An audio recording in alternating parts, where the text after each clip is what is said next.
Hey, what's up, YouTube? Well, today I'm going to be continuing my preview of the 2018 NFL Draft. In this video, I'm going to be looking at the running back position.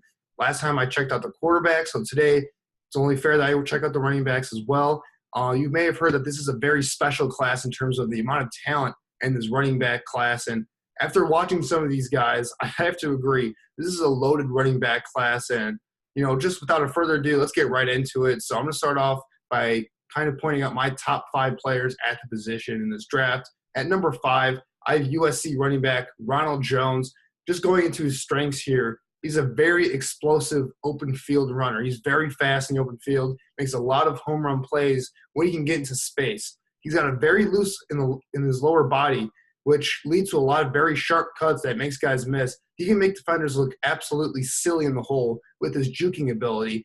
If you're not on balance as a defender, you will get embarrassed out there. He's got that type of juking ability in the hole. And like I said, he's just got a lot of home run ability, makes a lot of big plays. He has pretty good speed on film in terms of just getting by guys in the open field at the NFL level that I think will translate very well. He didn't really show up a lot of receiving skills as much in college as I would have liked to see, but I think he is very capable of it. And I think he's a guy that can step in right away and be a 3-down back right when he steps into the NFL.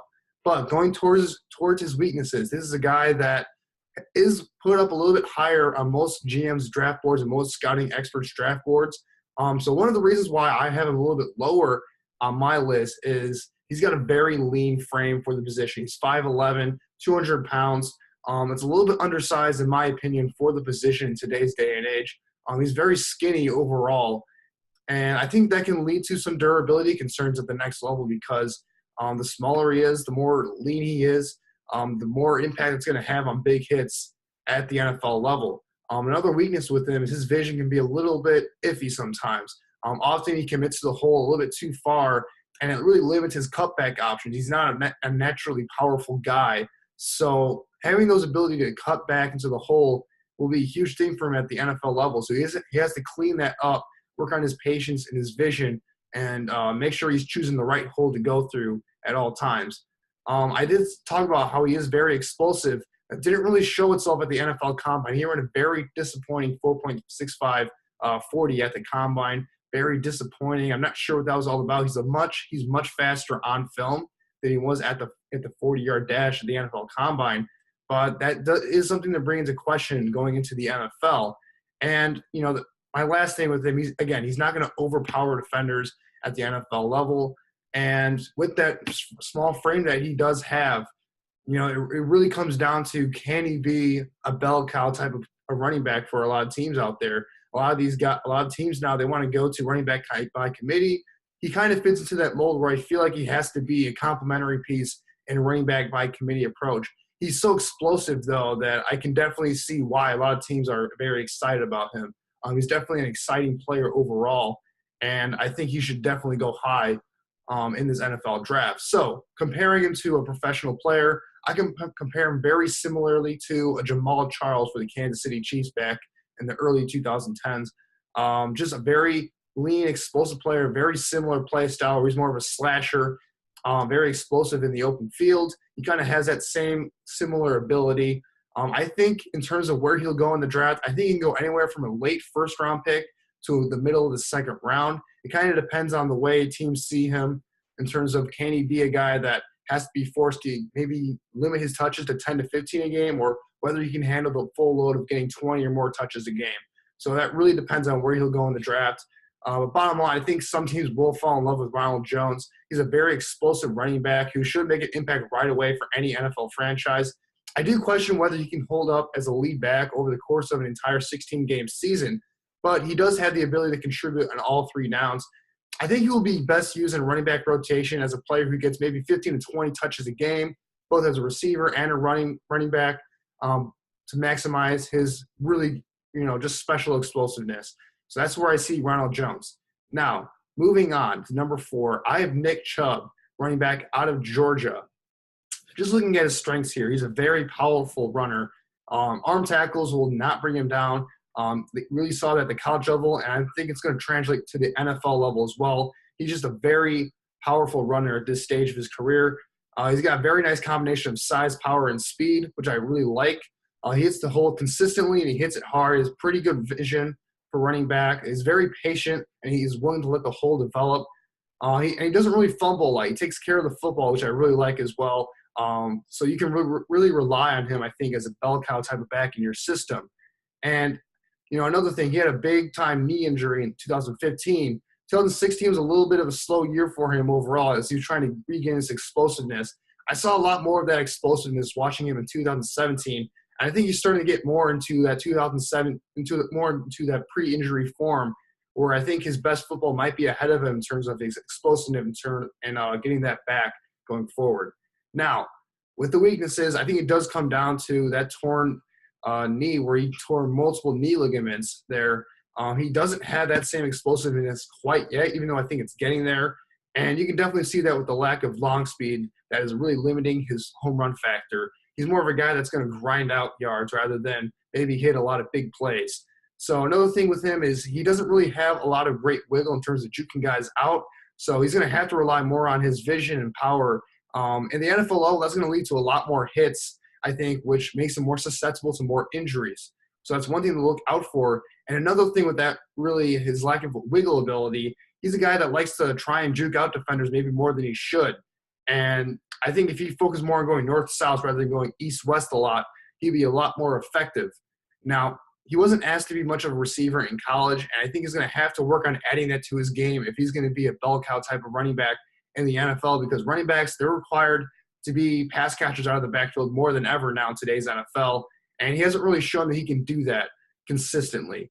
My last weakness with him is he had a lot of carries in college, so it kind of brings into the question of whether he will last long in the NFL as a bell cow back, especially when you think about that he has to rely more on being a north-south power runner in the NFL. My pro comparison for him is Frank Gore, two guys that are very tough to bring down, bigger running backs that know how to get low and get extra yards and, just really, really nice, solid running backs overall. He hasn't really had a lot of pre-draft hype so far. He's kind of been the lesser of the two Georgia backs, which is disappointing because he's got a lot of talent. I feel like he's very underrated. I think he's a guy that will go in the second round in this upcoming NFL draft. He might slip to the third round potentially because of the lack of receiving skills. But for me, bottom line, Nick Chubb, while he isn't the most explosive running back in this class, I love his ability to be a downfield, powerful runner at the next level. Ever since his knee injury in 2015, he's kind of slowly regained his explosiveness, and his best football might be ahead of him, in my opinion. If he's going to be a number one back, he will need to add a receiving element to his game. It's not quite there yet, and it is definitely a question mark, I think, for NFL franchises. However, I think Nick Chubb's frame and instincts as a runner can make him a future Pro Bowler at the next level, especially early on. Now, moving on, my number 3 running back in this draft class is his teammate at Georgia, Sony Michel. When I look at Sony Michel, just looking at his strengths here, he's got a very good frame for the position. 5'11", 220 pounds, very muscular all the way around, well-proportioned frames. And he has the ability to where he can go both north and south and east and west.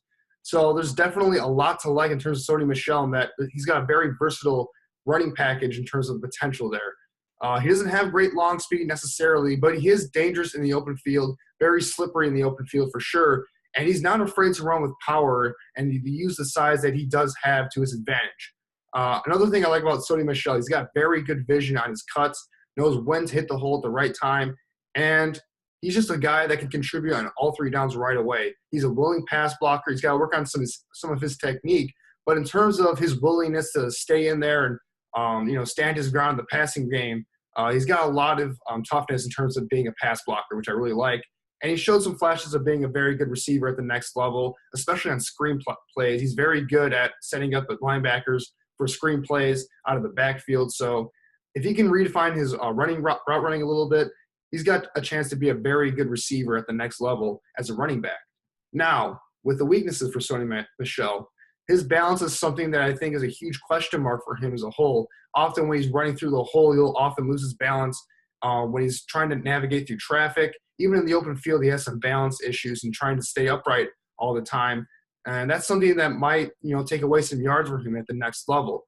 And really, even though he's really well-rounded in a lot of areas, he doesn't really have that one trait that really stands out.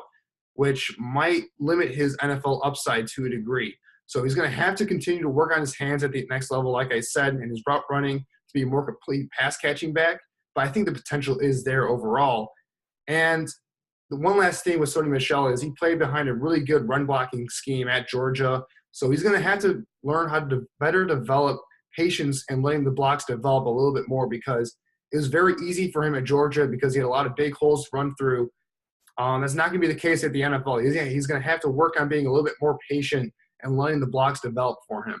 My pro comparison for him is Alvin Kamara, the running back from the Saints. He's got a very similar type of build and play style to him, and he's a guy that I think is going to go in the second round as well. So bottom line for Sony Michel, this is a guy that's going to be a starting level running back at the NFL level.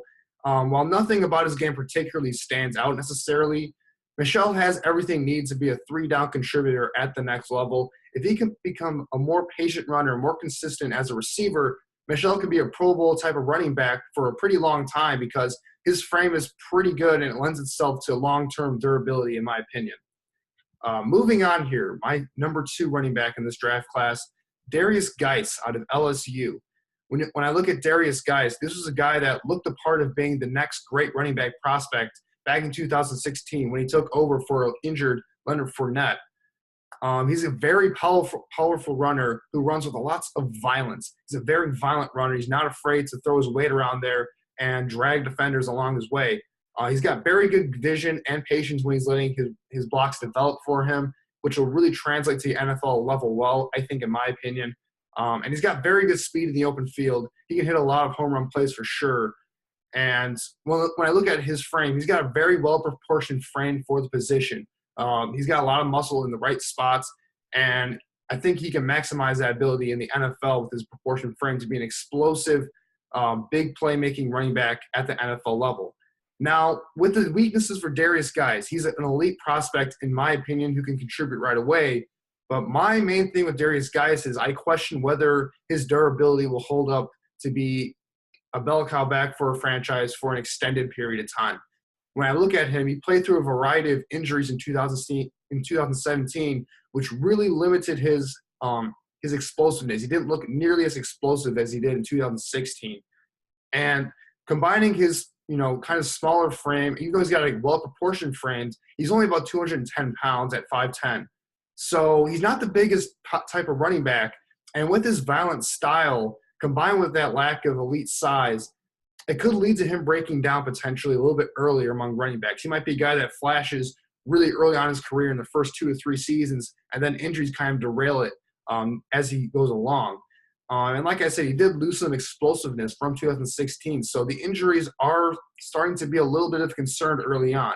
Another thing with Darius Geis is he needs to prove that he can be a more consistent receiving threat. He wasn't asked to do it very much. I think he does have the capability to do so, but it's just something he needs to work on. And more particularly, he needs to work on being a much more willing pass blocker. He's not a guy that's willing to really put his weight in there and really put his body on the line to be a pass blocker. So he needs to work on that aspect of the game to be a more 3-down back, in my opinion. When comparing him to a professional player, I compare him very similarly to a Todd Gurley, 2 guys that are both very explosive in the open field and not afraid to break tackles and be very physical in the running game. I think they're very similar in a lot of ways, and they both have potential as pass catchers coming out. Where I see him going is he may be a guy that goes in the middle of the first round to the early second round. It really depends on whether teams are comfortable with his durability and whether 2017 was a sign of him just having some nagging injuries, or whether that's a sign that he might be a guy that will be injured a lot more at the NFL level. But bottom line for me, Darius Geis, he's a tough, physical, and explosive running back that should burst onto the scene at the NFL level right away. His long-term upside may be a little bit limited because his running style kind of lends itself to injury, and injuries have already been an issue for him in college. However, I think teams in need of a running back would be foolish to overlook his talent and ability to be a game changer right off the bat as he goes into his rookie season. Now, my number 1 running back in this upcoming class, really no surprise at all, I feel like, Saquon Barkley out of Penn State. He's without a doubt the best offensive talent in this entire draft. And when I look at Saquon Barkley, he's got an exceptional blend of size, explosiveness, vision, and skill. Just looking at his frame, he's got the prototypical frame for the position. 6 feet, 233 pounds, all of it muscle. He's an absolute work ethic legend in the weight room. Just a guy that you really want from a frame position at the running back spot. And his speed is off the charts. He's got home run speed in the open field. Once he gets to the second level, there's really no chance of getting him. He's a guy that's going to score a touchdown if you let him get to the second level every single time. And he just makes people look absolutely silly with his quickness and ability to make jukes that are just ridiculous. They're ridiculous in the way that he goes about running the football. And he can also run with power when needed to. He's not something that he prefers to do. He more likes to sidestep guys and juke guys out and use his finesse and speed rather than power, but he can run over some guys when necessary. And for the most part, he's got very good vision. Knows when to hit the hole, knows when to bounce it outside for the most part. I'll get more on that later, but he's a guy that is very exceptional in the modern-day NFL running back position because he's a guy that can contribute on all three downs at a Pro Bowl level right away. So when I look at him, he's very fundamentally sound in terms of his pass blocking, and he's very willing to put his body on the line as a pass blocker, really not afraid to get beat up by a blitzing backer. And that's just something I really respect about his game. He's not afraid to really stand his ground there and be a pass blocker for his quarterback. He's got great hands for the position. He'll have the occasional concentration drop here and there, but that happens for a lot of wide receivers. For the most part, he catches the ball with his hands primarily and does a pretty good job of keeping his focus there. And then when I look at him as a receiver as well, he runs wide receiver routes. So, and he's got potential to improve on that. So this is a guy that can be kind of like a Marshall Faulk was for the St. Louis Rams back when they had the greatest show on turf, is a guy that you can split out and be a kind of like a slot receiver in many ways for your offense. Just brings a lot of versatility to your offense because he can do so many things. And when it comes to weaknesses for Saquon Barkley, there's really nothing glaring in terms of weaknesses for him to really look at. It's more of like nitpicky stuff here and there that just lets you know that he's not necessarily a perfect prospect necessarily. For one, he looks to bounce things outside a little bit too often. For my taste, I'd like it if he would stick to the hole a little bit more and go more north-south. It seems like he wants to, he has a tendency to want to bounce it outside and make the big play a little bit too often. But because he's so explosive with that, it really hasn't been that big of a problem for him anyway. And then in college, he was more of a boom or bust type of running back in college. A lot of big plays, but also a lot of negative plays as well, instead of getting kind of those consistent 4 or 5 yards of carry that you want. But however, I think a lot of it has to do with the fact that his offensive line at Penn State was very substandard. It wasn't very good whatsoever. So that's why you saw games like against Ohio State where he really struggled to get anything going. And he would really only have like a couple big plays here and there throughout some of these games that made his stat line look a lot more better than maybe it was for an entire day running. But I think a lot of that had to do with his offensive line. And again, he's an absolute home run threat, the biggest home run threat in this draft. So, I mean, sometimes you might have to deal with that. I mean, Barry Sanders, when I looked at him back with the Detroit Lions in the 90s, he was a guy that was very much a boom or bust type of running back as well. So it's on your – as a coaching staff, you have to be willing to say, hey, he might have a few bad runs here and there, but when everything goes well, he's the type of guy that can make anything just a littlest crease into an absolute, home run play. So that's what you're looking at when you get Saquon Barkley. For a pro comparison, I compare him very similarly to a LaDainian Tomlinson. And for his draft range, like I said, he's the best running back in this class, and he's the best offensive player in this class. However, I don't think it's a sure thing that he goes top 3 or top 5 even.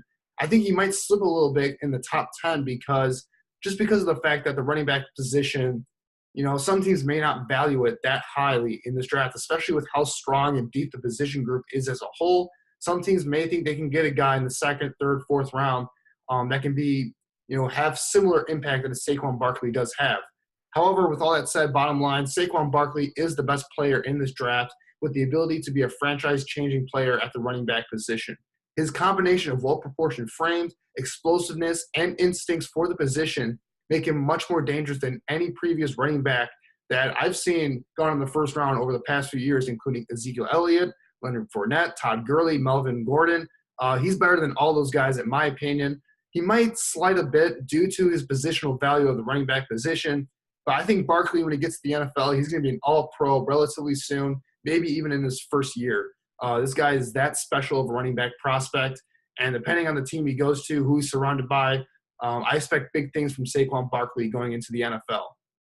So transitioning from that, I'm going to give you some guys that I think will be sleepers in this NFL draft at the running back position, kind of to finish this thing out. This running back class really is insanely deep at the running back position. There's a lot of guys that I think that can go in the 4th or 5th round even that would be just as good of a value in most drafts on day 2 in the 2nd round. But with that said, I only have to pick a few guys here. One of them has to be Rashad Penny out of San Diego State. This is a guy that can provide value in the 2nd or 3rd round.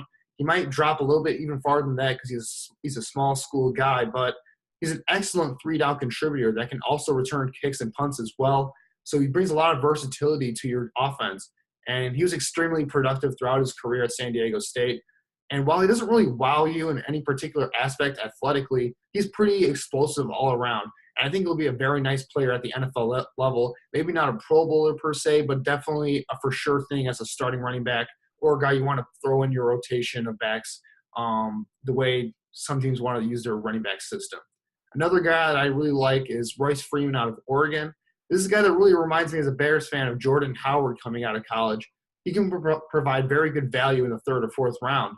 And what I like about him is he's more of a north-south runner, really fits well into his zone scheme where he can kind of make that one cut and go north and south. Very good one-cut vision, and he has a lot of power to finish runs, and he's got very good size for the position. And like I said, he reminds me a lot of Jordan Howard, who you might remember was a 5th-round pick in his draft. So he could kind of provide similar value, I think, in the 3rd or 4th round for a team looking for a downhill, powerful running back. Now, in terms of a guy who's maybe overrated, I think Kerryon Johnson out of Auburn is a little bit overrated. Some guys have him going high in the 2nd round. I don't necessarily believe that he's that good. He's got a very tall frame for the position. He runs very upright, which at the NFL level, I think that might be a problem because it opens himself up to injuries and it also limits his explosiveness to a small degree. And when I watched him on tape, I really didn't think there's any particular trait that really stands out for me when I watch him as a running back prospect. So I question whether he can stay healthy at the next level, and I question whether he has enough upside to be worth a day 2 pick at the next level. I think he provides more value in the 4th or 5th round personally, but again, we'll see what happens there. Overall, this running back class in general is absolutely loaded with talent. And I think any team that needs a running back or just wants to add another guy to their offensive personnel and maybe say like the 3rd, 4th, and 5th round is going to find a lot of guys that can contribute right away and be explosive playmakers for them. This is one of the best running back classes I've seen in a while. It might not be better than last year's running back class, which was truly special in my opinion, but it is definitely really up there in terms of talent level. So it'll be interesting to see what kind of goes on for the running back class in this upcoming 2018 NFL draft. Let me know what you guys think about this running back class in the comments section below. Who's your top 5 players? Is Saquon Barkley overrated? Who else might be overrated for you? Who's a sleeper that you maybe have on your radar that might be a guy that a team will be seeing as a steal in maybe the 4th, 5th, 6th round? Let me know in the comment section below. And, of course, thanks, guys, for watching. Make sure to leave a like and subscribe. And I'll see you next time for these NFL draft previews.